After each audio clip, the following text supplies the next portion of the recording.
This week, our mentor story that we will be talking about all week long is called Henry's Freedom Box. It is a true story from the Underground Railroad, and we talked about how the Underground Railroad is not a real train. It was a passageway for slaves to and safe homes that slaves could go to as they were trying to escape slavery. So when they were trying to escape, they would, to head north, they would stop at these different safe houses to sleep during the day so that they could run at night. Anyway, Henry Box Brown was one of the most famous slaves that escaped, and his story was very unique. And the word unique means very different on how he did it. And so you're going to really enjoy this story, I think. Now, as I read this story to you, I want you to think about our reading skill this week. And our reading skill this week is about mood. The feeling you as a reader get from this story. How are you feeling about what's happening, what's going on? How does this story make you feel in different parts? Because you're going to be writing about that this week, about how you feel. So be really noticing the different parts of the story and think, wow, if that was me, what would I do? Or if that was me, how would I react? Okay. So some examples of moods that we feel are happy, sad. Sometimes we feel proud or excited. We can be angry or shocked. Several times in this story, I was shocked. We could be worried. We could be scared. So think about that as you listen to the story, Henry's Freedom Box.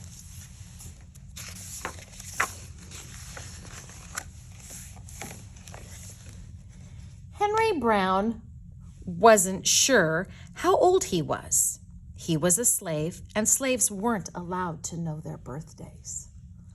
Wow, can you imagine not knowing your birthday? And he doesn't know how old he is because perhaps he was separated from his family and there was no one to tell him when he was born or how old he was. Oh, so sad. Henry and his brothers and sisters worked in the big house where the master lived. Henry's master had been good to Henry and his family, but Henry's mother knew things could change. Do you see those leaves blowing in the wind? They are torn from the trees like slave children are torn from their families. So what that means, boys and girls, is that at any moment, someone could be taken from a family and sent to another master to be their slave. So families were torn apart, just like leaves are torn off a tree. That was what they were making that comparison to. One morning, the master called for Henry and his mother. They climbed the wide staircase. The master lay in bed with only his head above the quilt. He was very ill. He beckoned them to come closer. Some slaves were freed by their owners, and Henry's heart beat fast. Would he free Henry and his mother? Maybe the master would be kind and do that. But the master said, "You are a good worker, Henry. I'm giving you to my son.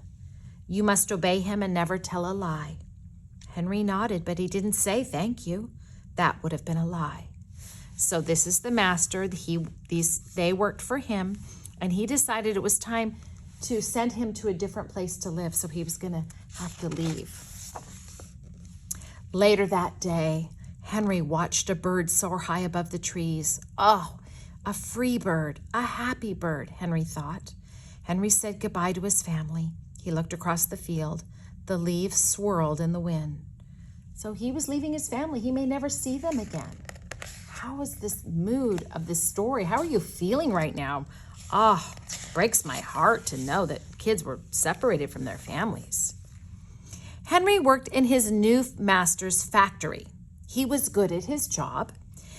"Do not tear the tobacco leaf," the boss yelled at the new boy. He poked the boy with a stick. See the man with his stick? He'd go around and poke the kids if they weren't working hard. If you made a mistake, the boss would beat you. So of course you would do your very best every day. Henry was so lonely, and one day he met Nancy, who was working for her mistress. So here's Henry growing up, and he met this lady named Nancy, and she worked for the mistress at her house. They walked and they talked, and they agreed to meet again. Henry felt like singing, but slaves didn't dare sing in the streets. Instead, he hummed all the way home. Why do you think they didn't sing in the streets? Why did they not show joy? Why did they not show excitement? Because their masters didn't want them happy. Months later, Henry asked Nancy to be his wife. When both their masters agreed, so they had to get permission from the people they worked with to get married. Henry and Nancy were married, and soon there was a little baby, and then another, and then another. Henry knew they were very lucky because they were still working for the same family. Even though they worked for different masters, they were able to still be married, which didn't happen very often. But Nancy was worried. Her master had lost a great deal of money. "Oh dear," she said, "I'm afraid he will sell our children." Henry sat very still. Henry worked hard all morning. He tried to forget what Nancy said. "Oh, my children might be sold. They might be torn away from us," is what he thought. Imagine the concern and worry and dread. That was just awful. His friend James came into the factory and he whispered to Henry, "Your wife and children were just sold at the slave market." "No!" cried Henry. He couldn't move. He couldn't think. He couldn't work. "Twist that tobacco," the boss poked Henry. Henry twisted the tobacco leaves while his heart twisted in his chest. We would want to get up and run after them, wouldn't we, boys and girls? Oh my goodness, what terrible news to get. At lunchtime, Henry rushed to the center of town. A large group of slaves were tied together, and the owner shouted at them. Henry looked everywhere for his family. Here's Henry. "Father, Father!" Henry watched his children, who were tied together, disappear down the road. Where was Nancy? He saw her the same moment she saw him.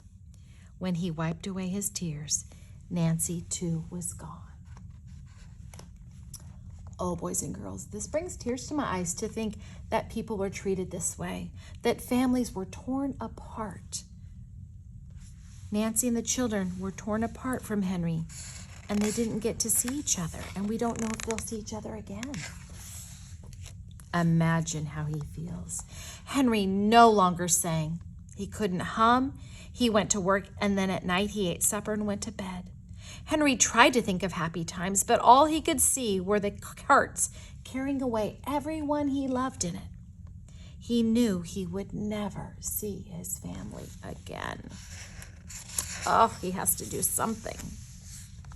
Many weeks passed, and one morning Henry heard singing.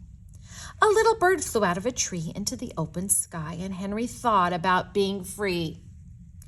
Oh, but how? As he lifted a crate, he knew the answer.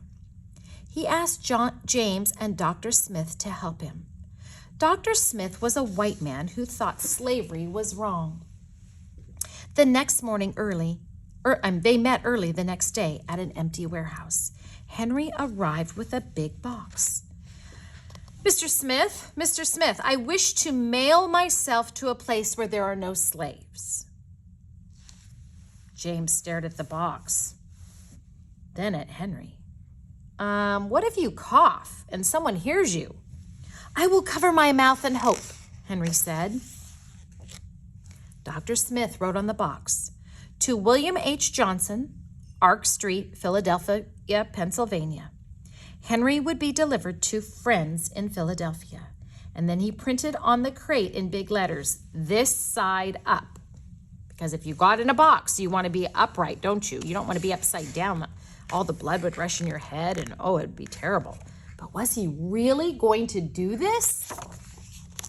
Henry needed an excuse to stay home from work that day to make this plan work. Or the work boss would think he had tried to run off already. James pointed to Henry's sore finger. But Henry knew that a sore finger was not enough to stay home from work. So he opened a bottle of oil of vitriol.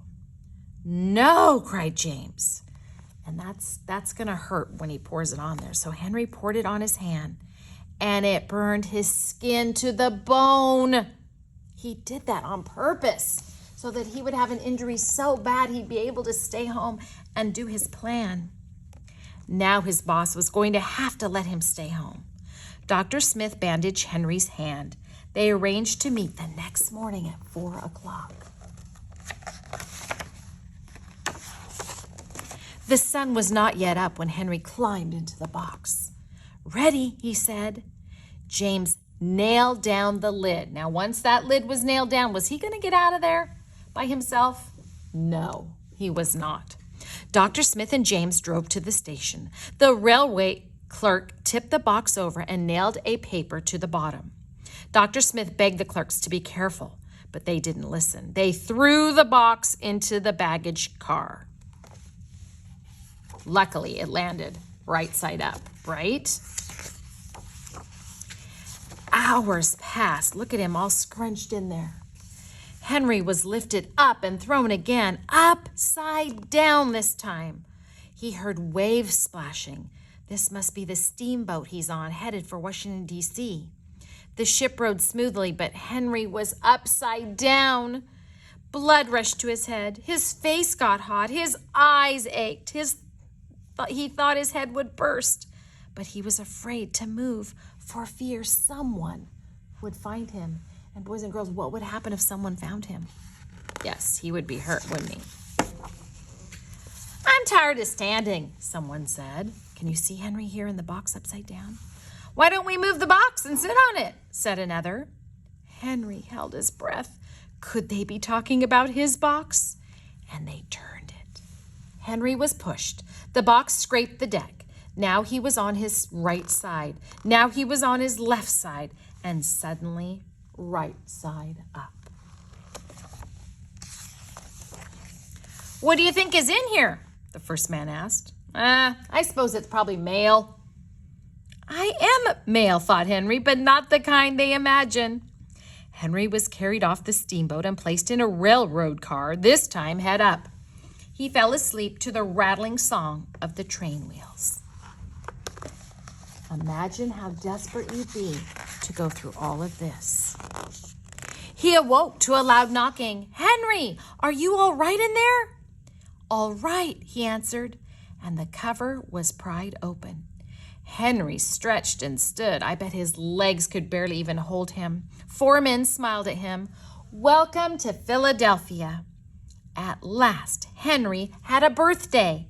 March 30th, 1849, his first day of freedom. And from that day on, he also had a middle name. Everyone called him Henry Box Brown. And then there's some notes back here, boys and girls, that say that when Henry Brown climbed into his freedom box, he hoped he'd be carried to a safe world. I'm going to show you the picture of the book while I read this to you. He brought along a small tool to make air holes, a little water, and a few biscuits. Henry arrived in Philadelphia having traveled 350 miles from Richmond, Virginia, in 27 hours. So he was in that box for 27 hours. And this is a picture of the box here. His story made newspaper headlines. Henry never found Nancy and his children. In 1850, he went to England, and there were some reports that he married again. We do know with absolute certainty that Henry Box Brown became one of the most famous runaway slaves on the Underground Railroad and the man who mailed himself to freedom. And it says here, Henry Box Brown was one of the Underground Railroad's most famous runaway slaves, and he had the most ingenious idea. Henry and a lady named Harriet Tubman, and we'll read more about her this week. I hope you enjoyed this story. I hope you can think of many words that described your mood throughout this story, because that will be part of your activity today. All right. Thank you.